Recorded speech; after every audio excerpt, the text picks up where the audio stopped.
GST के नाम पर बोले जा रहे हैं आठ झूठ, जाने क्या है सच्चाई।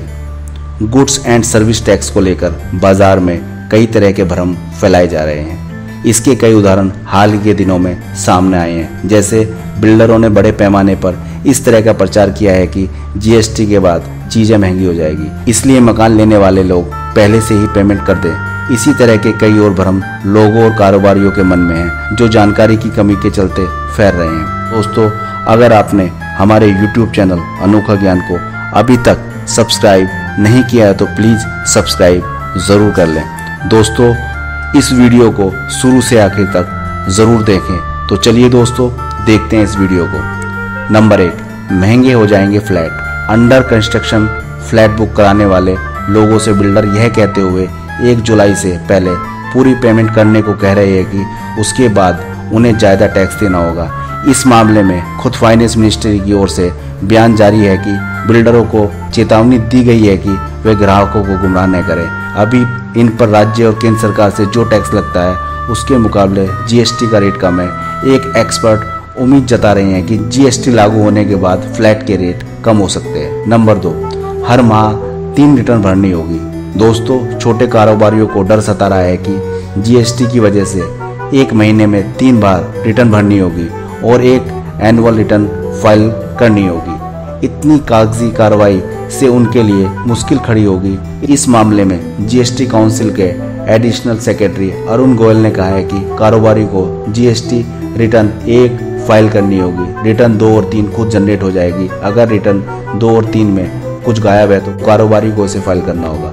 नंबर 3, जीएसटी से महंगाई दर बढ़ेगी। दोस्तों, बाजार में इस तरह का भ्रम है कि जीएसटी के लागू होने से महंगाई बढ़ जाएगी। इस मामले पर रिजर्व बैंक ऑफ इंडिया की ओर से बयान जारी किया गया है कि जीएसटी से महंगाई दरों पर कोई फर्क नहीं पड़ेगा।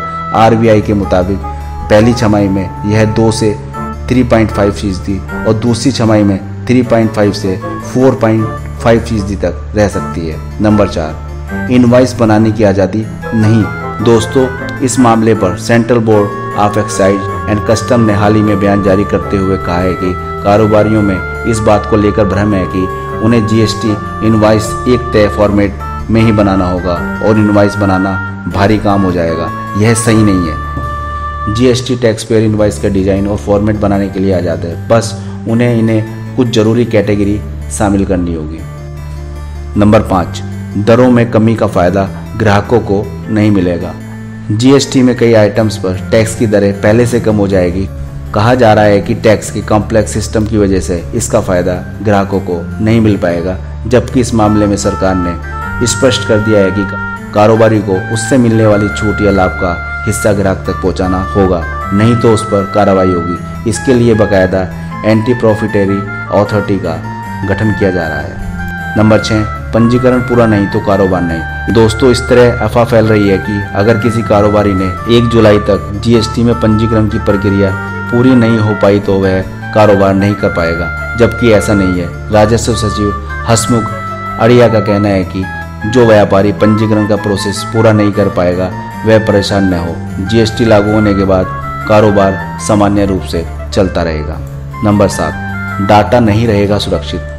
ऐसा मानना है कि जीएसटी को लेकर छोटे कारोबारियों के बीच यह भ्रम है कि कारोबारी के टर्नओवर, सेल्स और बिजनेस करने के 2 तरीके का डाटा टैक्स इंस्पेक्टरों के हाथ लग जाएगा और वह उन्हें प्रतियोगी को यह डाटा उपलब्ध करा सकता है। ऐसा नहीं है। सरकार ने इस तरह के इंतजाम किए हैं कि कारोबारियों से जुड़ी जानकारी का कोई गलत इस्तेमाल न कर सके। नंबर 8, इंस्पेक्टर राज लौट आएगा।